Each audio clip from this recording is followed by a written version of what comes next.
Hello, Kath Lyons here from Tiny Trowel. Thank you to the Banksia Foundation for my nomination in the Sustainability Communication for Change Award. I'm thrilled to be a part of the event and the awards. I'm only too sorry that I can't be in Sydney at the moment. I'm looking after my son. So Tiny Trowel essentially is a crowdsourcing community organisation. It is an organisation that simply puts up Facebook pages and calls upon the wider community to donate excess food produce from backyards to not-for-profits feeding those in food insecurity. So Tiny Trowel, here it is. It's an online social change, communication for change community organisation. How did it begin? Well, I have a son, and when he turned 14, he was eating me out of house and home.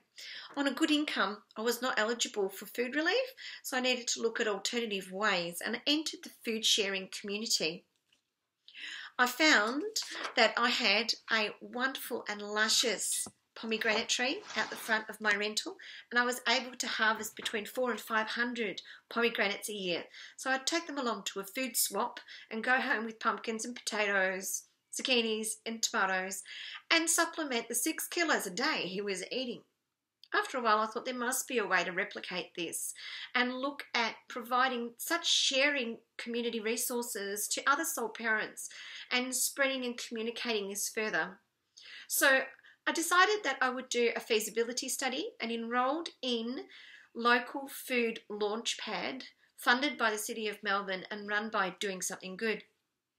I embarked on a feasibility study. When I was doing the feasibility study, unfortunately, I found that people receiving food parcels said that their produce was rotting or their carbohydrates were full of weevils. Interviewing people who were providing the food relief, churches and other not-for-profits, they were saying that there's such a high demand for food relief that they were turning people away. So I just thought we can do better than this. This is Australia. And I investigated what sort of change could be available to build food resilience within our community and looked at sustainable food practices and the things that were already going on and how we might diversify our practices in order to meet the need and effectuate some change. Looking at the Melbourne metropolitan community, I happen to know Melbourne very well. I grew up here. I know that millions upon millions of World War II refugees came into Australia and into Melbourne in 1950s and 1960s. Between the 10-kilometre radius from 10 kilometres out to 20 kilometres out, you will find a food bowl in the backyards of all of the people who immigrated at that time. Europeans set to work in ploughing and farming their backyards to feed their children.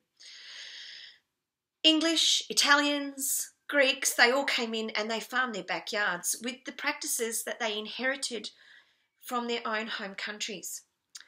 Backyards are teeming with food in Melbourne. But now those people are elderly. So I said, well, how can we harvest, how can we access this food bowl that's readily available from the elderly community and transfer that to people who are really in food crisis? So that's where my focus went. Using social media, I set up a trial during the local food launchpad feasibility study.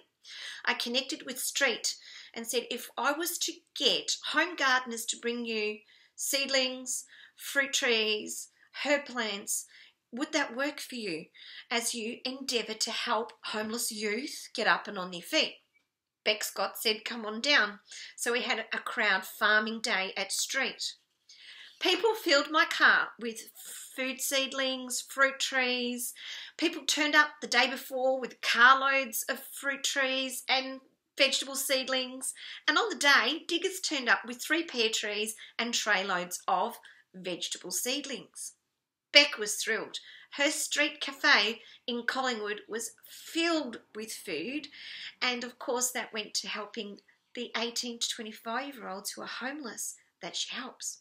And of course, it went straight into the cafe to then be served to lunchtime buyers and earn money so Street can continue to run.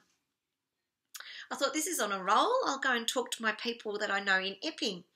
So the ministers in Epping are serving food relief parcels to people who are living in their cars. Women who have fled domestic violence in Epping are living in their cars with their children and don't have access to fresh fruit and vegetables. There is insufficient housing stock to meet demand of women running away from domestic violence situations. And the church in Epping helps to feed them with their food relief. So I said, what if we ran a crowd harvest day, put a fair share truck onto your property and people can bring in the bounty from their backyards. Let's see if it works. So they said yes. Leader newspaper got a hold of it and they published an article saying you could take your excess fruit and vegetables to the Epping Liberty Church. Bob's your uncle. On the day, the truck was filled. Fair share truck was filled with trayloads of food from people's backyards. But not only that, people went to the fruit and veggie shop and bought trayloads of food to go into the fair share truck to feed through the system that have got the systems that work to feed all of Melbourne through Food Bank. This is Pastor Bob, proud as punch, receiving the food, and he's the chap who feeds the girls living in their cars. He's a good man. So I said, we're on a roll here. Let's see if at Christmas time, all of the summer food plants that turn to seed can be harvested and that seed go to the refugee centre. So this crowd harvest was set up with 10 minutes on a social media page, Facebook page. The refugee centre were recipients, the Darebin Transition Centre in Preston, as well as Street. People sent seeds from all over Australia. People sent bucket loads of seeds out of their backyards. It was thrilling. Not only that, but diggers sent parcel loads of seeds. The refugees were thrilled to bits. Here is a refugee thrilled to bits to be able to grow their own food from seed. But not only would that be food for them, they were telling the people who run the refugee centre, we used to do this before the bombs fell. Now we can get back to getting our hands dirty and growing our own food. Thank you so much. They were overjoyed. I said, we're on a winner. I developed the relationship with the Asylum Seekers Resource Centre and set up a Facebook page for Australia Day. In summertime, all your herbs buzzed out of your pots. You may as well split them and give one to the refugee centre. So, simple Facebook page went up in 10 minutes on a Saturday morning and lots of herbs went to the Asylum Seekers Resource Centre.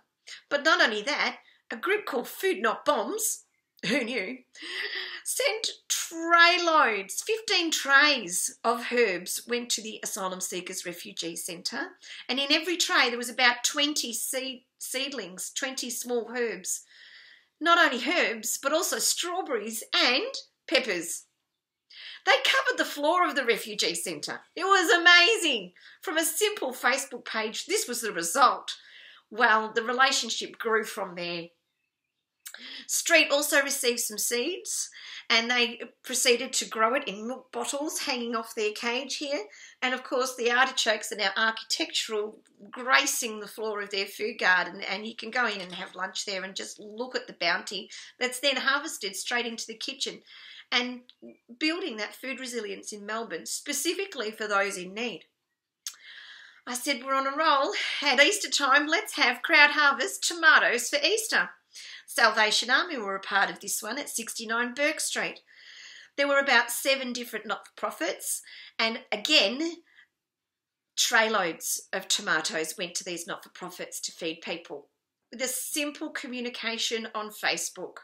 Then other people started to get the idea, and one group of people took 16 boxes of tomatoes to a not-for-profit called Lentil as Anything in Abbotsford, also feeding refugees. Costa loves the concept and is right behind it, and I'm thrilled to bits to continue the process. Crowd harvest citrus at winter time went, and boxes upon boxes of citrus went from people's backyards to the refugee centre and other not-for-profits feeding the poor. Accessing people's backyard bounty with a simple Facebook page is producing results. With a bit of backing, I could make this go viral. I'm just thrilled to bits to be able to run Crowd Harvest Seeds for Christmas again and have 9 not-for-profits listed. I know full well that those seeds will go into hands of people that want to grow their own food, that want to build independent and self-reliant, self-sustainable food resilience strategies. You know what? This is the way forward. Give people the capacity to grow their own, and they will feed not only themselves but their children and their children's children to come. I hope you can back me, and I hope you can really support the next Crowd Harvest Seeds for Christmas, and let's make it go viral. Thank you so much, Banksia. All the best. Bless you. Whoopah!